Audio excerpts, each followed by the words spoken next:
நம்முடைய கோயில் பயணத்தில் இன்றைக்கி பார்க்கக்கூடிய அதி அற்புதமான கோயில் திருவக்கரை வக்ரகாளி அம்மன்.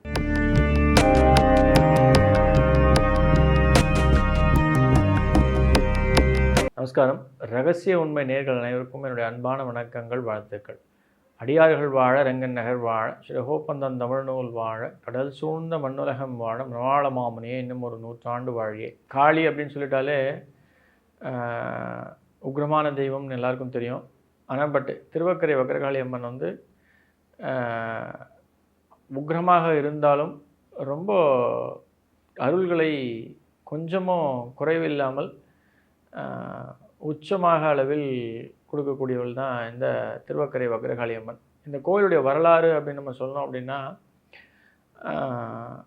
பார்வதி தேவி ஆக்சுவலாக துர்முகின்ற ஒரு அரக்கி, அதாவது வரகாசுரனுடைய தங்கச்சி.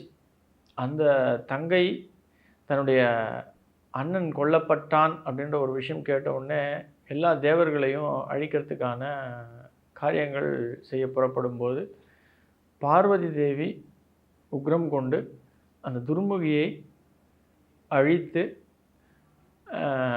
வக்ரகாளியாக பார்வதி தேவி காட்சியளிக்கிற இடம் தான் வந்து ஆக்சுவலாக திருவக்கரை வக்ரகாளி அம்மன் கோயில். இந்த அம்பாள் வடக்கு நோக்கி நமக்கு காட்சி கொடுப்பாள். இந்த கோயில் வந்து எங்கே இருக்குது அப்படின்னா, விழுப்புரம் மாவட்டத்தில் திருவக்கரை அப்படின்ற ஒரு ஊரில் தான் அமைந்திருக்கக்கூடிய இந்த அதி அற்புதமான கோயில் அமைந்திருக்கிறது. இந்த கோயில் ஆக்சுவலாக சந்திரமௌலீஸ்வரர் ஈஸ்வரனுடைய திருத்தலம். அந்த கோயிலில் தான் வந்து அம்பாள் இந்த ராஜகோபுரம் 7 அடுக்கு ராஜகோபுரம் உள்ள நீங்கள் நுழைஞ்ச உடனேவே அம்பாள் நமக்கு வடக்கு நோக்கி காட்சி அளிப்பாள். அதாவது திருவக்கரை வக்ரகாளி அம்மன். இன்றைக்கி என்னதான் சந்திரமௌலீஸ்வரரும் இருந்து அங்கே வந்து வரதராஜ பெருமாளும் வந்து வீற்றிருக்கிறார் மேற்கு நோக்கி. வரதராஜ பெருமாள் தான் ஆக்சுவலாக வந்து இந்த இடத்துல அந்த வக்ராசுரனை வந்து கொன்று வதம் பண்ணி சம்ஹாரம் பண்ணி வடக்கு நோக்கி நமக்கு காட்சி அளிப்பார். தன் கையில் இருந்த சுதர்சன சக்கரத்தை வைத்து தான் வந்து அந்த வக்ராசுரனை வந்து வதம் பண்ணுவார். அதுக்கப்புறமா தான் பெருமாள் வரதராஜ பெருமாள் வந்து மேற்கு நோக்கி நமக்கு இன்றைக்கும் காட்சியளிக்கக்கூடிய ஒரு அதி அற்புதமான கோயில். அந்த விக்கிரகம் வந்து நமக்கு இந்த கோயிலுடைய வடமேற்கில் நமக்கு இருக்கும்.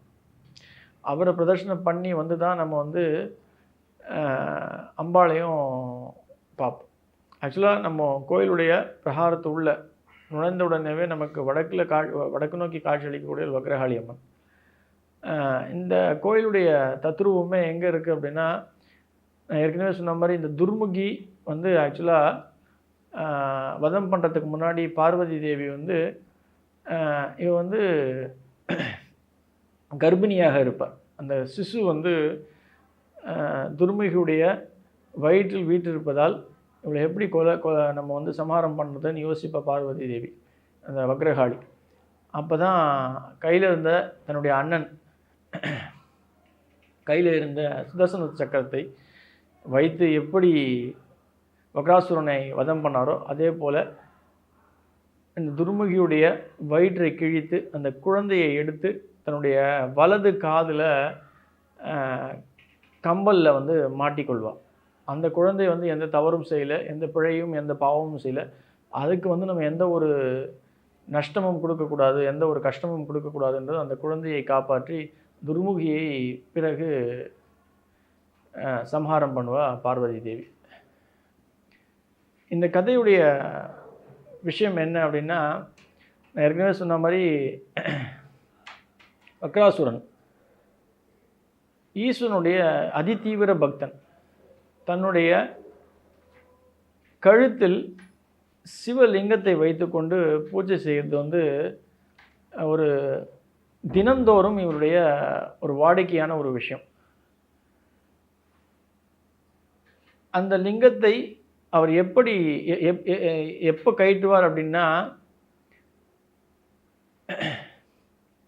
பெருமாள்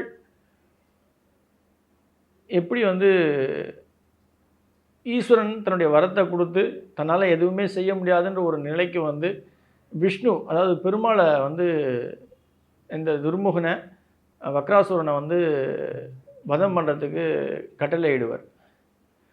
வரம் கொடுத்து விடுவார் ஈஸ்வரன். எந்த ஒரு கதையிலையும் நீங்கள் பார்த்தீங்க அப்படின்னா பிரம்மனும் சரி ஈஸ்வரனும் சரி தன்னுடைய பக்தர்களுக்கு அவர்களுடைய வேண்டிய வரத்தை வந்து கொடுத்து விடுவார்கள். ஆனால் அவர்கள் செய்கின்ற அற்புதத்தை பார்த்து பயந்து தேவர்களும்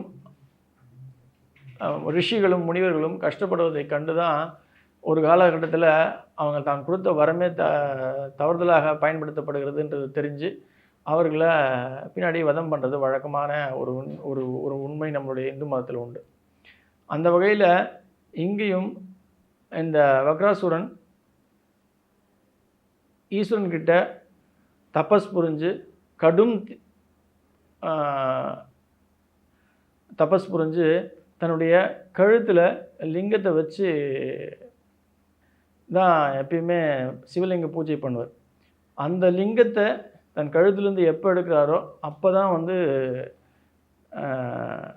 அந்த வக்ராசுரனுடைய உயிரை வந்து பறிக்க முடியும் அப்படின்றது அவருடைய வரம்.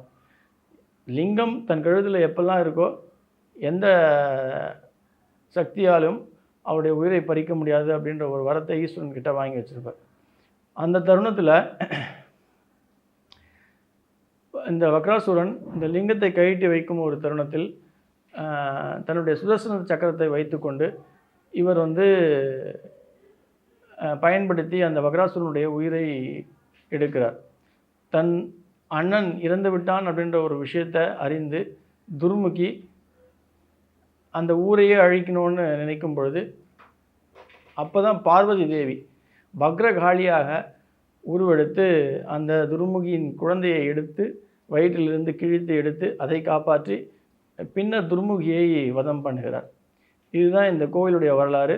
இந்த கோயிலில் இந்த வக்ராசுரனை சம்ஹாரம் பண்ணது வந்து பெருமாள், வரதராஜ பெருமாள் தான்.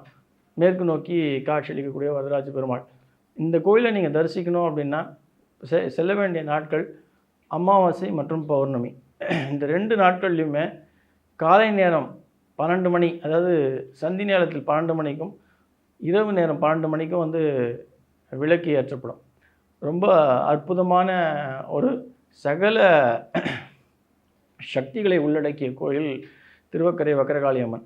இங்கே வந்து அதே போல் யாராவது ஜாதகத்தில் எந்த ஒரு கிரகமாக வக்ரமாக இருந்தால், வக்ரம் அப்படின்றது ரெட்ரோகிரேட்னு சொல்லுவோம், அதாவது பின்னோக்கி செல்கிறது அப்படின்னா இந்த கோயிலுக்கு நீங்கள் போய் நீங்கள் வழிபடுறீங்க அப்படின்னா அமாவாசை பௌர்ணமி நாட்களில் நிச்சயமாக இந்த வக்ர கிரகங்களால் ஏற்படுகின்ற எந்த ஒரு தோஷங்களும் நிவர்த்தி ஆகிறது அப்படின்றது ஒரு நிதர்சனமான உண்மை.